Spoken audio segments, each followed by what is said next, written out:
जी के मार्गदर्शन की अपेक्षा रखते हुए मैं आप सभी की तरफ से माननीय प्रधानमंत्री जी से करबद्ध होकर निवेदन करती हूं कि आप हमारा मार्गदर्शन करें, हमें निर्देश दें।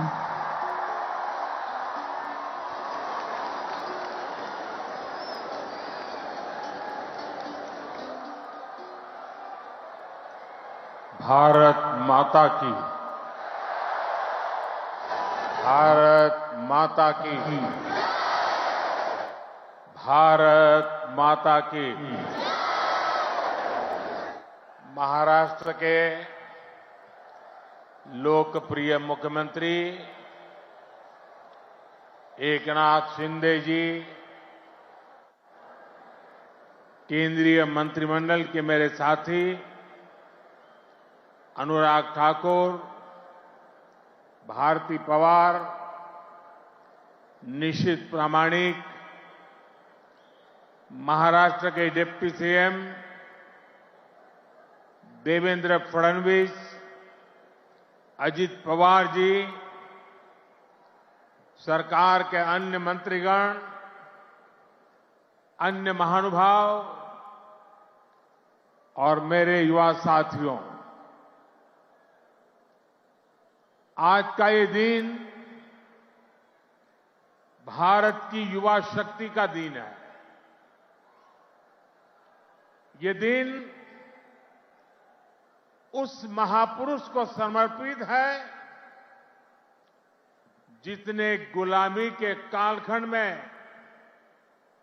भारत को नई ऊर्जा से भर दिया था। ये मेरा सौभाग्य है कि स्वामी विवेकानंद की जयंती पर मैं आप सब नौजवानों के बीच नासिक में हूं। मैं आप सभी को राष्ट्रीय युवा दिवस की शुभकामनाएं देता हूं। आज ही भारत की नारी शक्ति की प्रतीक राजमाता जिजाऊ मां साहब की भी जन्म जयंती है। राजमाता जिजाऊ मांसाहेब यांच्या जयंती दिनी त्यांना वंदन करण्यासाठी मला महाराष्ट्राच्या वीरभूमीत येण्याची संधी मिळाली, याचा मला अतिशय आनंद आहे। मी त्यांना कोटी कोटी वंदन करतो। साथियों, ये केवल एक संयोग नहीं है कि भारत की अनेक महान विभूतियों का संबंध महाराष्ट्र की धरती से रहा है। ये इस पुण्य भूमि का, इस वीर भूमि का और इस तपोभूमि का प्रभाव है। इस धरती पर राजमाता जिजाऊ मां साहब जैसी मातृशक्ति ने छत्रपति शिवाजी महाराज जैसे महानायक को गढ़ा। इसी धरती ने देवी अहल्याबाई होलकर, रमाबाई अंबेडकर जैसी महान नारियां हमें दी। इसी धरती ने लोकमान्य तिलक, वीर सावरकर, आनंद कन्हेरे, दादा साहब पोटनीस, चाफेकर बंधु जैसे अनेक सपूत हमें दिए। नासिक पंचवटी की इस भूमि में प्रभु श्री राम ने काफी समय बिताया था। मैं आज इस भूमि को भी नमन करता हूं, श्रद्धापूर्वक प्रणाम करता हूं। मैंने आह्वान किया था कि जनवरी तक हम सभी 22 जनवरी तक हम सभी देश के तीर्थ स्थानों की, मंदिरों की साफ सफाई करें, स्वच्छता का अभियान चलाएं। आज मुझे कालाराम मंदिर में दर्शन करने का, मंदिर परिसर में सफाई करने का सौभाग्य मिला है। मैं देशवासियों से फिर अपना आग्रह दोहराऊंगा कि राम मंदिर में प्राण प्रतिष्ठा के पावन अवसर के निमित्त देश के सभी मंदिरों में, सभी तीर्थ क्षेत्रों में स्वच्छता अभियान चलाएं, अपना श्रमदान करें। मेरे युवा साथियों, हमारे देश के ऋषियों, मुनियों, संतों से लेकर सामान्य मानवी तक सभी ने हमेशा युवा शक्ति को सर्वोपरि रखा है।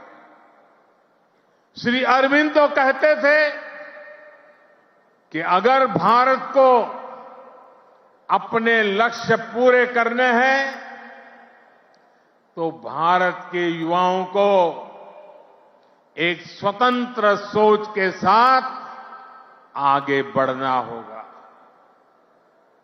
स्वामी विवेकानंद जी भी कहते थे, भारत की उम्मीदें भारत के युवाओं के चरित्र, उनकी प्रतिबद्धता पर टिकी है, उनकी बौद्धिकता पर टिकी है। श्री अरबिंदो स्वामी विवेकानंद का ये मार्गदर्शन आज 2024 में भारत के युवा के लिए बहुत बड़ी प्रेरणा है। आज भारत दुनिया की टॉप 5 इकोनॉमी में आया है।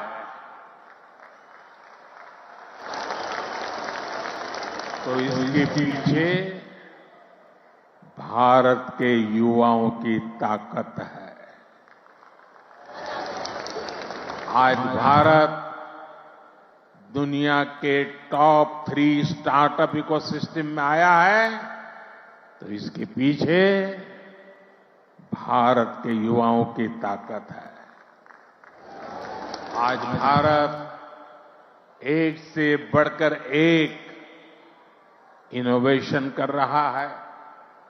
आज भारत रिकॉर्ड पेटेंट फाइल कर रहा है। आज भारत दुनिया का बड़ा मैन्युफैक्चरिंग हब बन रहा है।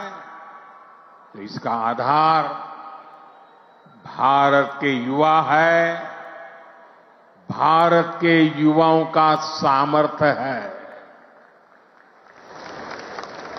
साथियों, समय हर किसी को अपने जीवन काल में एक सुनहरा मौका जरूर देता है। भारत के युवाओं के लिए समय का वो सुनहरा मौका अभी है। अमृत काल का ये कालखंड है।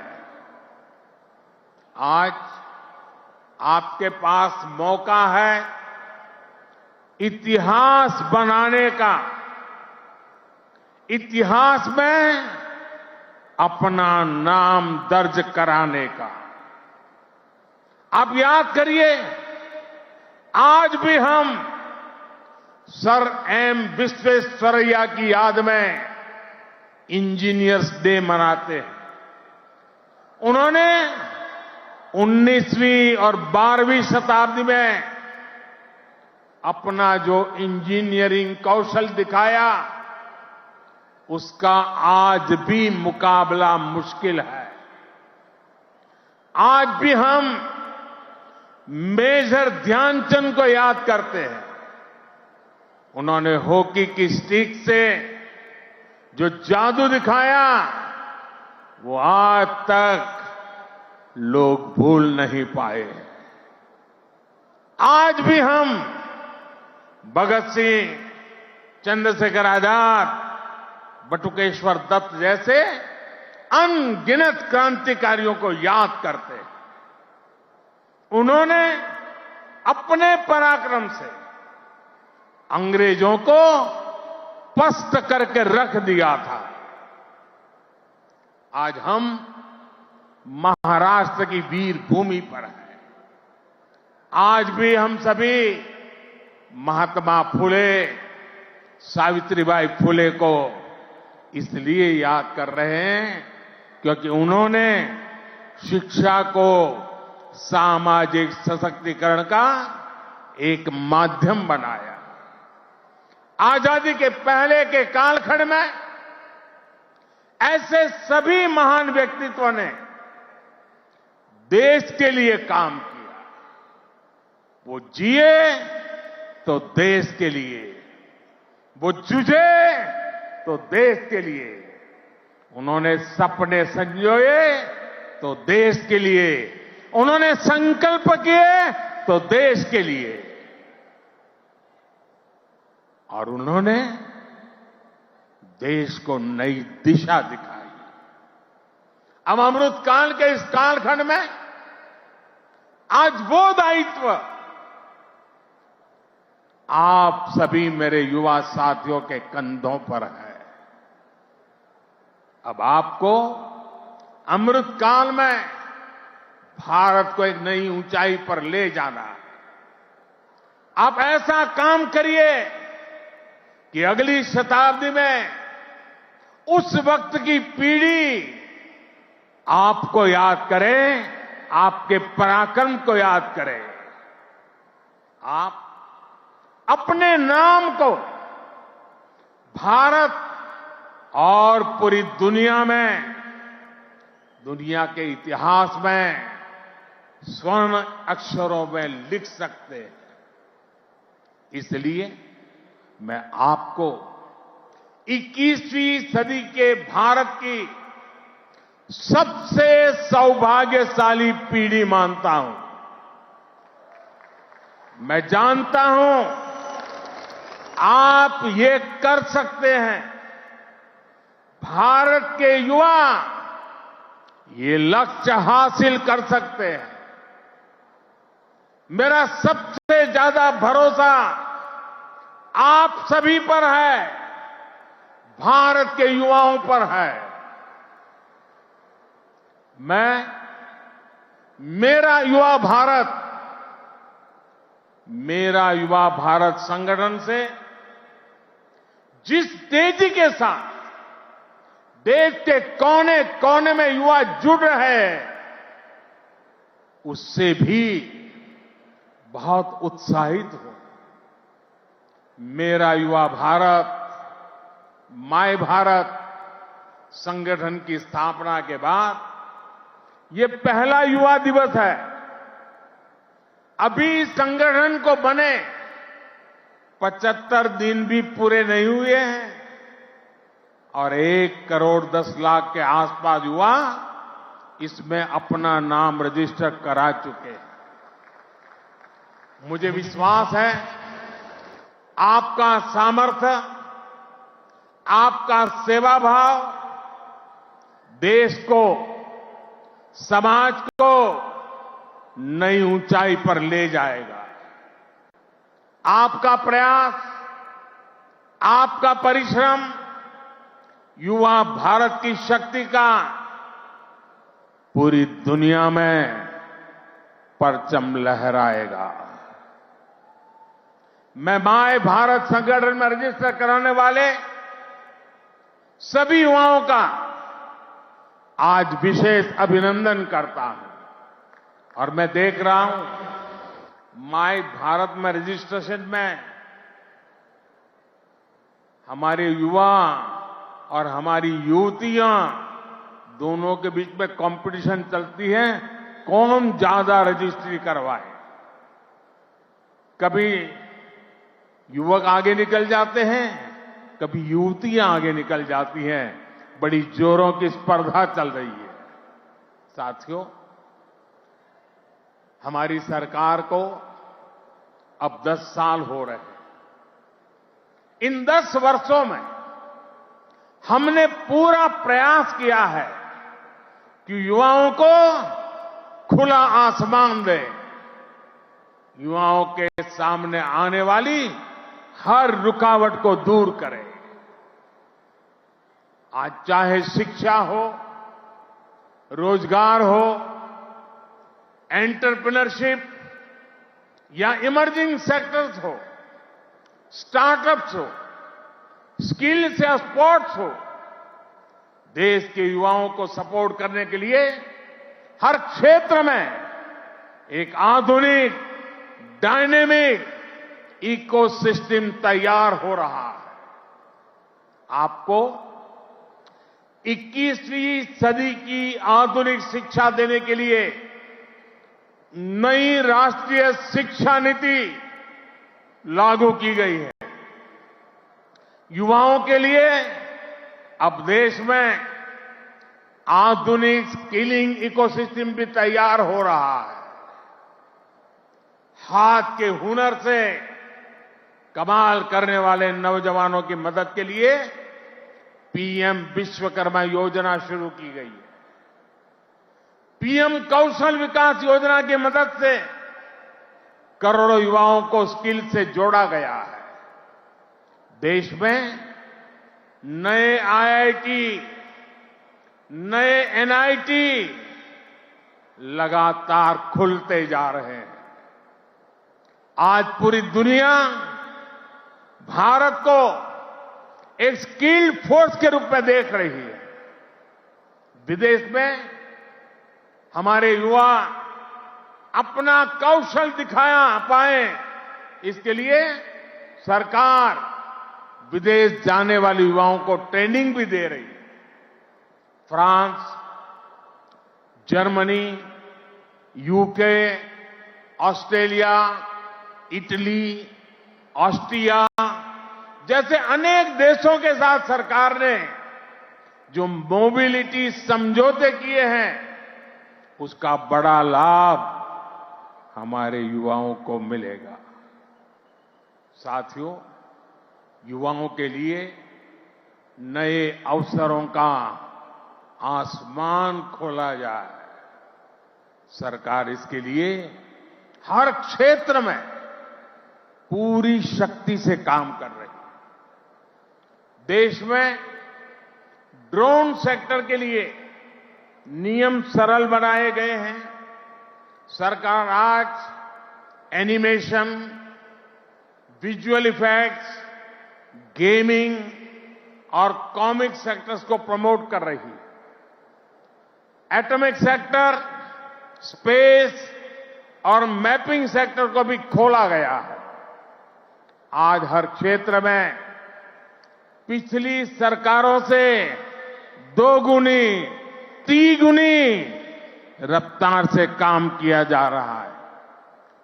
ये जो बड़े बड़े हाईवे बन रहे हैं, वो किसके लिए है? आपके लिए, भारत के युवाओं के लिए। ये जो नई नई वंदे भारत ट्रेनें चल रही है, वो किसकी सहूलियत के लिए? आपके लिए, भारत के युवाओं के लिए। हमारे लोग विदेश जाते थे, वहां के पोर्ट, वहां के एयरपोर्ट देखकर सोचते थे कि भारत में ऐसा कब होगा।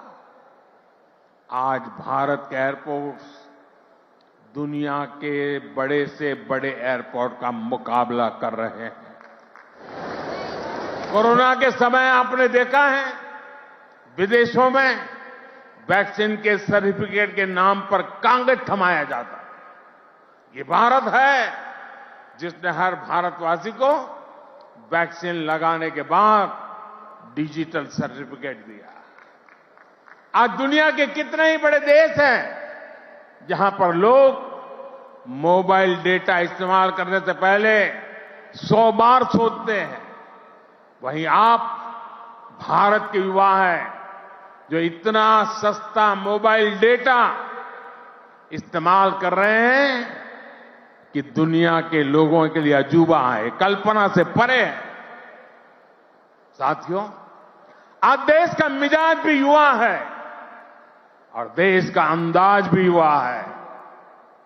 और जो युवा होता है वो पीछे नहीं छोड़ता, पीछे नहीं चलता, वो स्वयं लीड करता है।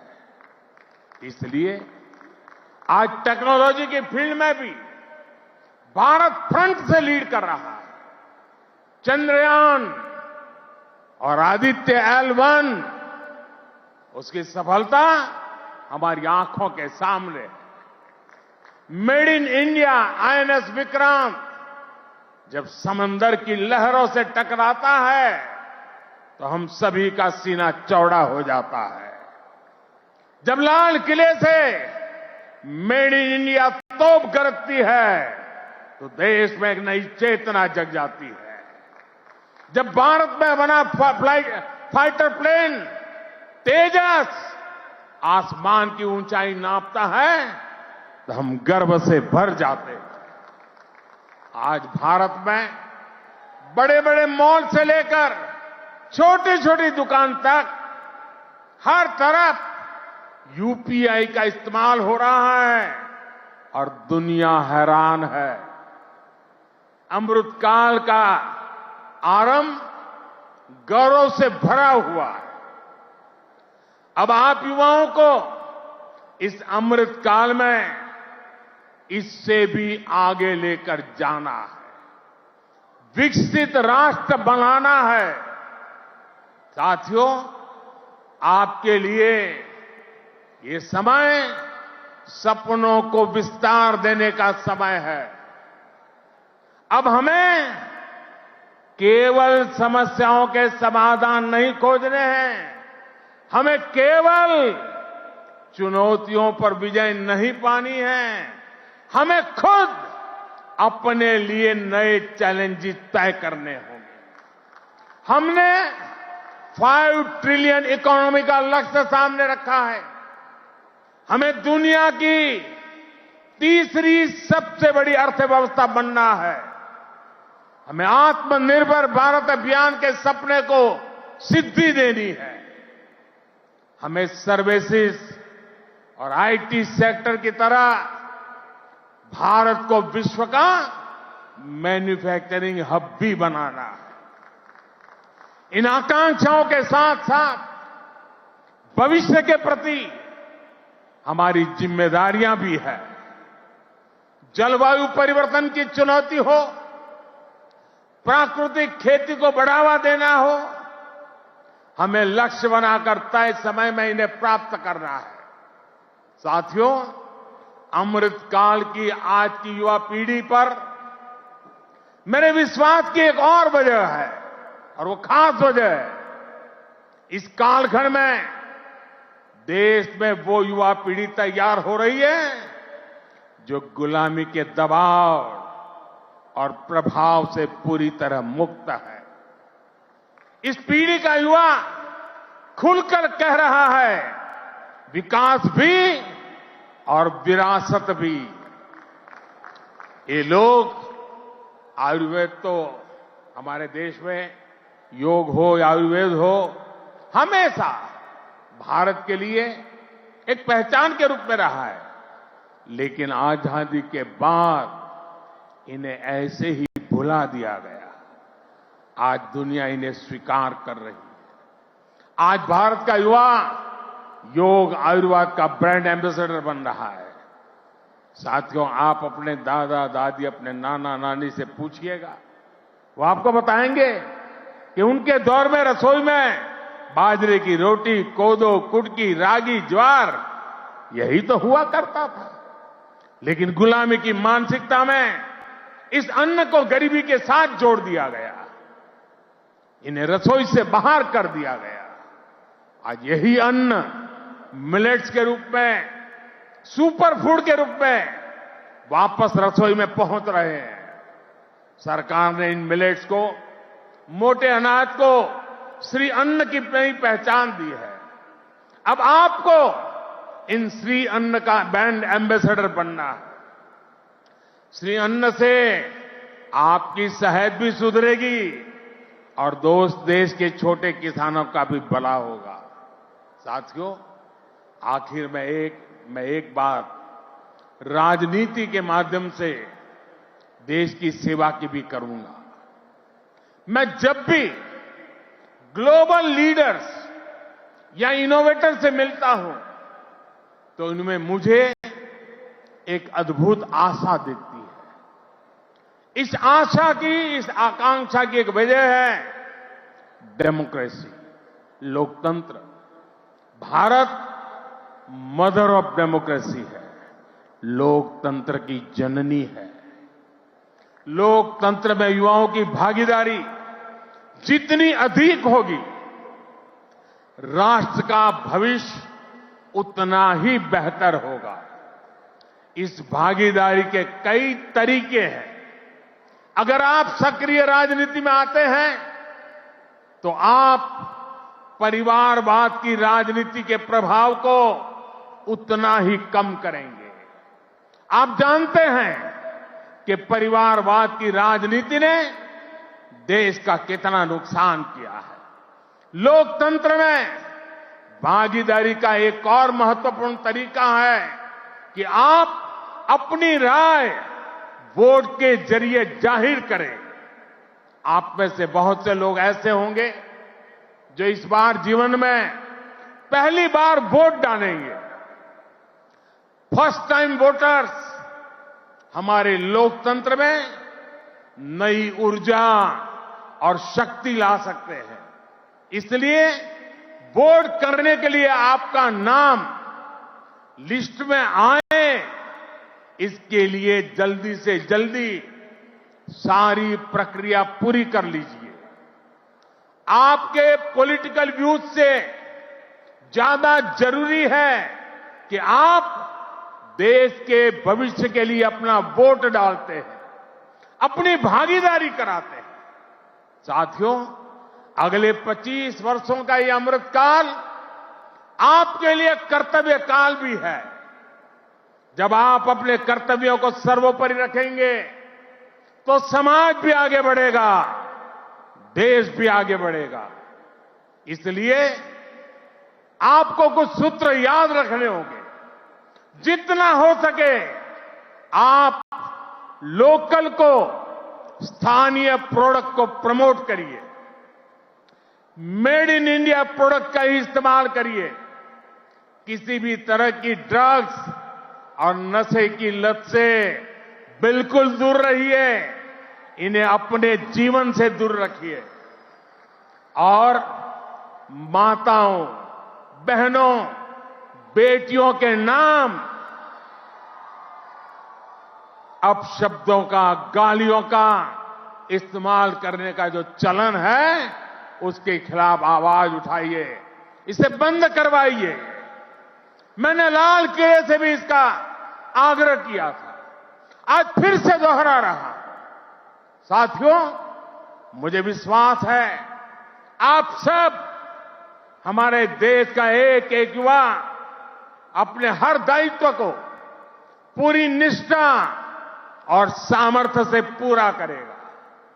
सशक्त, समर्थ और सक्षम भारत के स्वप्न की सिद्धि का जो दीप हमने जलाया है, वो इसी अमृतकाल में अमर ज्योति बनकर विश्व को प्रदीप्त करेगा। इसी संकल्प के साथ आप सभी का बहुत बहुत धन्यवाद। भारत माता की दोनों मुट्ठी बंद करके पूरी ताकत से आप जिस राज्य से आए हैं वहां तक आपकी आवाज पहुंचनी चाहिए।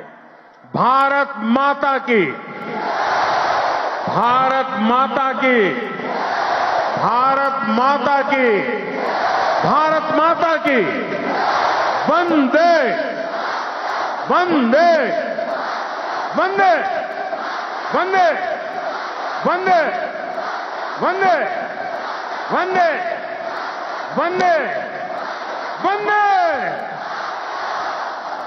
धन्यवाद।